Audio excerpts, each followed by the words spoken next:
Hello everyone, welcome back to FilmBook Review, an official YouTube channel of FilmBook. Featured in Google News, IMDb's news desk, and a member of the Critics' Choice Association, FilmBook is an entertainment industry news website that reports on the film and television show industries in the United States and across the world. Today on FilmBook Review, I'll be reviewing the film BOCA CHICA, a movie I screened at the 2023 Tribeca Film Festival. BOCA CHICA is directed by Gabriella A. Moses and written by Miranda Randon and Marite Ugas. It stars Scarlett Camilo, Leah Chapman, Gene Cruz, Richardson Diaz, Cindy Lou Howard. This is a BOCA CHICA movie review, and there will be spoilers. If you like our reviews, please like this film review as it really helps us out with YouTube's algorithm. And please consider subscribing. Once subscribed, click the bell notification box and you're all set. Please also consider becoming one of our patrons on patreon.com/filmbook. And now, the BOCA CHICA movie review. BOCA CHICA is about a 12-year-old girl named Desi. She spends her days dreaming on the beaches of her hometown about becoming a famous singer, but her goal is threatened by lies and the ever-presence of child prostitution and the looming sinister betrayal from those who should protect her the most. That was the IMDb's synopsis of BOCA CHICA, but I wrote down a much more detailed synopsis of what BOCA CHICA is about. Set in the Dominican Republic and following the story of Desi, a 12-year-old girl who dreams of becoming a famous singer. Despite the harsh conditions of her environment, Desi tries to make the best of it. BOCA CHICA explores the complexities of Dominican culture, including, social expectations, livelihood, crime, and a class system that is often not talked about as if it's class, but we'll talk about that later. Along the way, Desi faces challenges such as child prostitution and betrayal from those who she should trust the most. The story also features a long-lost son returning to the island. His name is Fran, which, like all long-lost sons can cause, we see tension with his mother, and we explore past hostilities with some of the locals. Fran is home to attend a wedding of his cousin, whom we also see he may have had a past romantic or some kind of relation in the past, but the film doesn't explore that. We bounce back to Desi, who is always positive and trying to navigate all these challenges around her. And despite the difficulties, she loves to sing, and she finds solace in a lot of the culture and a lot of the Dominican, Republic's beauty that is all around her. But she's also threatened and held back by other aspects of it, and we'll talk about that in a little bit. As the movie goes, we see her mature and make better observations. The best of the movie, I think, is seeing the kids and anyone throughout the film making dance videos and otherwise just enjoying themselves. BOCA CHICA has beautiful cinematography that highlights the beauty of Dominican homeland and just the brightness and the vibrancy of the Dominican culture. BOCA CHICA also touches on themes of in a modern context, class, subcultures, and the complicated natures of love and livelihood. I like my synopsis a lot better than IMDb's, because as I was watching BOCA CHICA, I was asking myself all kinds of questions. I'm lucky to have a lot of Dominican people in my life. One of my best friends is Dominican, who I've known since I was 12 or 13. So thankfully, I don't go into this movie a complete ignorant gringo. I understand a little bit about what it is that I'm watching. But what I think that the movie does well, and what director Gabriella Moses really highlights, is a lot of these underlying horrible themes that are in not just Dominican culture, but all cultures worldwide.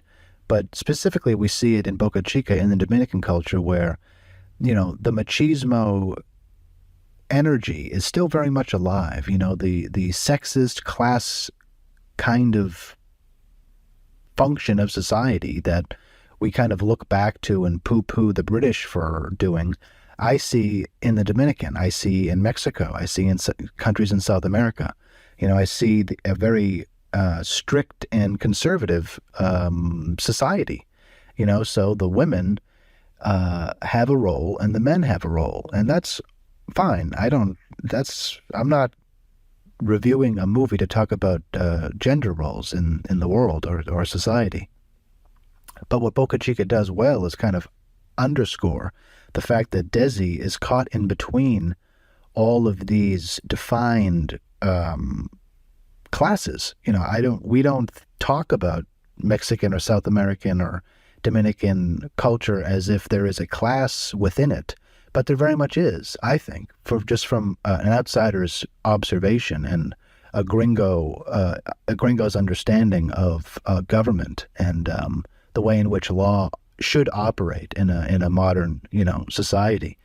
We see Desi having to navigate daily, too often experienced and talked about and casually thrown around child prostitution, child trafficking, abuse.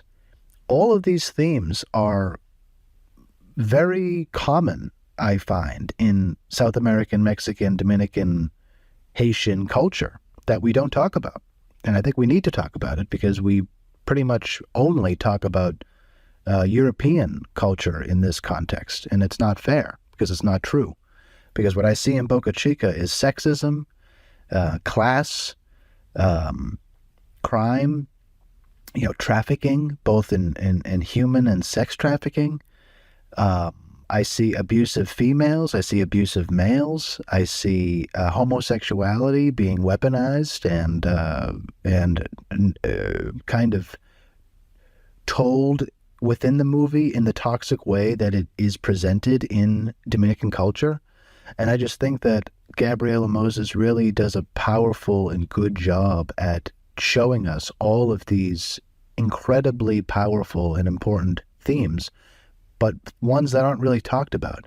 And it's all wrapped in a beautiful story about a young girl who herself has to navigate, people touching her body in ways that are entirely inappropriate, talking about her in ways that are entirely inappropriate, making her do things that she should not have to do. Thankfully, America is entering a period where we're really treating our children with more respect, and it's something that we have to begin to teach the rest of the world, because I see in a lot of the world the same abusive culture that we talk about in the past to do with Europeans.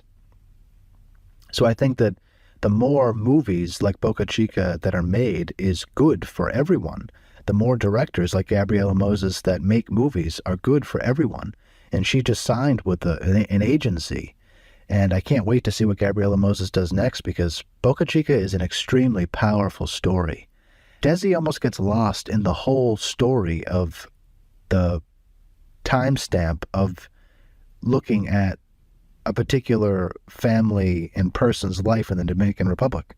By the end of the movie, it's a very positive resolution. Before we get to the end of the movie, we'll talk about the cousin who comes into the Dominican to go to his cousin's wedding. His name is Fran. We're not really told what's going on here between Fran and his cousin, the person who's getting married, but we know that there's some kind of past, there's some kind of something going on there, because the scenes are very filled with tension, and there's a lot of insinuations going on within those scenes. So we don't know what's going on there. All we know is that Fran and Desi are kind of put in a position to either conform or get out. And by the time we get to the end of the film, Desi and Fran both choose to get out. And I think that that's sadly a choice that many, many, many people have to face, even within America. Our communities aren't very forgiving places. They're very quicksandy. You can get trapped in not able to walk your own path. You have to go down the road that other people go down. That's what all cultures around the world have to protect themselves against, and especially subcultures and cultures with a lot of crime that's accepted within the culture, because crime spirals very quickly and bad choices spiral very quickly. It's much easier to destroy something than it is to build something. And Boca Chica shows us how hard it is to just grow up as a aspirational young girl in a repressive, suppressive, authoritarian kind of culture. And it's a great movie. It's a great modern story to tell. It's a great lesson for people to learn.